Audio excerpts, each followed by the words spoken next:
feet, keep my cipher complete. Nikes in the Nikes on my feet, keep my cipher complete. All right, so y'all, we pulled up. This is the Surgeon Studios. Goes crazy. Oren invited us. We got some B-roll for y'all too. We're just gonna chop it up and try to give you guys some free game. So why don't you tell our followers like who you are, what you do? All right, so my name is Oren. You may have seen my TikToks or Instagrams. If not, it's at Oren Meets World. But yeah, I do a lot of product development and product sourcing. Ton of it in fashion, but also in like accessories, electronics, whatever it is. Been doing it for about a decade now and try to share as much as I can on the internet. How long, when'd you get started with the TikTok? Because that's how I first encountered him. I was at home. I was on TikTok, and I saw like your videos going crazy. So how long you been doing that for? It happens. You're not alone. I get in the decent. I said May of last year, so I've been doing it a little less than a year. But yeah, I mean, look, I made 100 terrible TikToks that went absolutely nowhere, and then it started to hit, especially when I started talking about like luxury shit. And yeah, it's been going great from there. Yeah. So what I always tell you guys is, at the end of the day, like what you consume is who you become. So put down the Netflix, put down all the stuff that does you no good, and start watching this man get the free game. Yeah, I feel that way too. I'm at night, man. I'm not watching Netflix. We're on Pinterest. We're making mood boards. We're piecing all this together. We're watching other creators. I'm watching the Superline, and we can all learn something, from any point in this. What would you say, like, for a new brand starting out, right? Let's say a kid, because like I think a lot of people in the fashion industry, they don't necessarily come from like school background. It's like they're hustling and they just kind of put two and two together. For a kid that's out there and he wants to transition into like being legit and being in the fashion game, what's like some advice you have for him? I think, especially now, because everything's so easy to learn with YouTube, like, you gotta be able to design. Even if you're hiring designers, just knowing how the stuff works so you know what you're asking for is super helpful.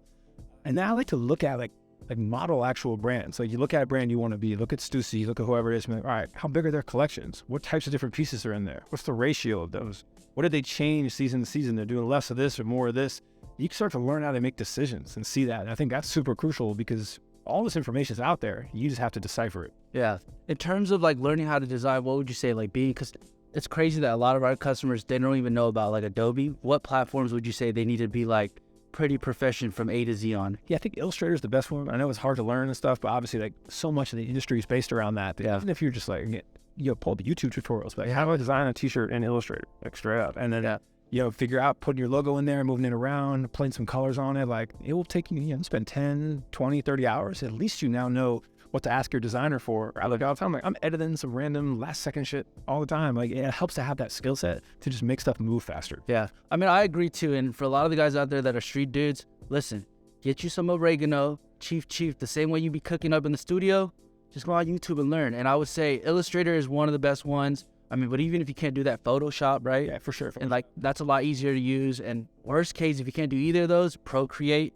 A lot of people out here using Procreate. Yeah, or even learn how to sketch. You know what I'm saying? Like, people can, it's actually funny. One of the designers I work with all the time, he learned how to do fashion drawing from a book he got out of the library. Wow. He's like, he's on his 1960s game. Yeah. But look, just having that basic drawing, he can then send that to a designer and have it walked in. So what about in terms of like marketing? What do you think is like the way that a lot of these guys should think about marketing? So after they have the designs, they come up with the collections and the pieces. If you're a guy with 100 followers and you live in Alabama, what's the best way to go global or even get to like 1,000 followers? Actually, even what we talked about, like right now, it's such a unique opportunity with TikTok. Like, I didn't have any followers on there. I wasn't sending anyone from anything. Started at 0 like everybody else. But the algorithms will put good video in front of other people. So you just go look at like, how do I make something funny or entertaining or educational, and then just keep doing it. I think short form video is by far the easiest way to get that out there. And then also, like, don't ignore the old shit either. Like, can you go sell some of your stuff to a retail store for the first time and then sit there in front of the stall and be like, hey, come buy my shit, here's why. Like, just getting into that basic sales experience is really helpful too.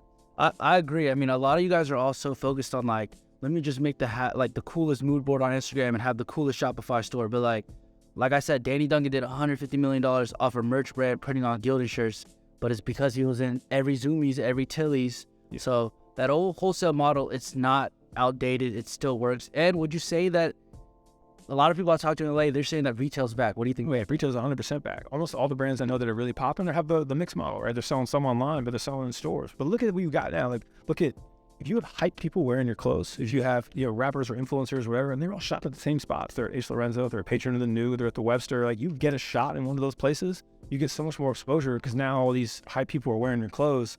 It's all cyclical, and all of it helps with your brand. So what would you say for a brand coming up? What is like the best tip you have for them to get into like a patron of the new or one of those hype stores? I'd say like really pay attention to your brand's like first photo shoot and like in your first lookbook and who's in it, right? If you have some budget, get a, or have some favors to call in and get like a model or an influencer who matters, like who like people might know or might recognize, and then shoot them in an interesting, innovative way. That doesn't have to mean super expensive, right? It's just like having some good ideas, because if people have that recognition, the clothes are dope, they recognize who's in there, and it's executed well, then you're coming in better than 95% of the people that are also pitching. So I think for a lot of our audience, like a lot of your friends are low got it, low keyed, and a lot of these street rappers, right? And these corporations may not be able to get access to those rappers. So maybe a good opportunity for you is don't just make it simple and like easy, but take those characters and see how you can elevate it. Because at the end of the day, like, you know, if you're living in New York and LA, you're not going to get access to these rappers in Atlanta.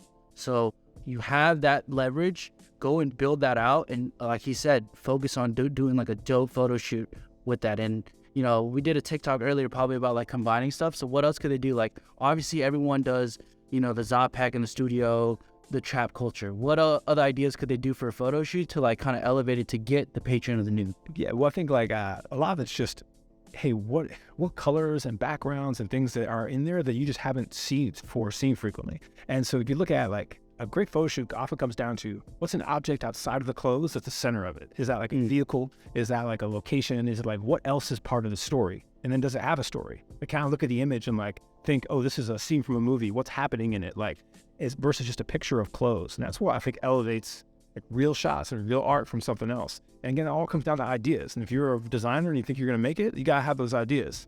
I also stress on the retail side, like, you dominate your region. If you're big in, okay, you're from Alabama and you're in a couple stores in Alabama, or you have a big Instagram following, when you go to stores and add those stats, you're like, oh, I really own this town. They care about that too. Just to your point, they don't necessarily have access to it. You can say, oh, I want to get started in just your stores in Alabama for whatever, for Macy's or whoever. Yeah. Like, there's a lot of programs that do that because those people want that access to something that people take for granted that's really important.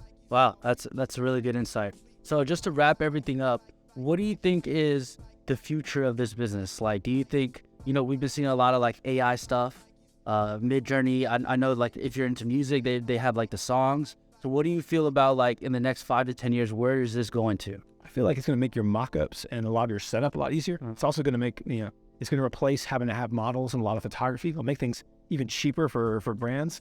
I do think it's not going to replace like having a designer, having an amazing skill set, but it's going to make it easier to get your stuff out there. So it means it's going to be more competitive, but it's also going to be easier to like start without having a ton of capital. I think it's going to be good for everybody, because I'd rather see hundreds of new designers who are doing okay at making a living than see just a bunch of people dominating while everyone else is kind of just picking it up. Yeah. Do you think with the creation of AI, do you think it's going to double down on story more or less? I think you're now going to have to tell even more compelling things because everyone's going to be able to do the baseline, right? So you're really going to have to be doing something special. Cool. Well, I appreciate the invite. You guys go check it out. We'll have all of his socials right here, and make sure y'all go follow. And, Superline will stay giving y'all free game. Thanks for coming through. Appreciate it.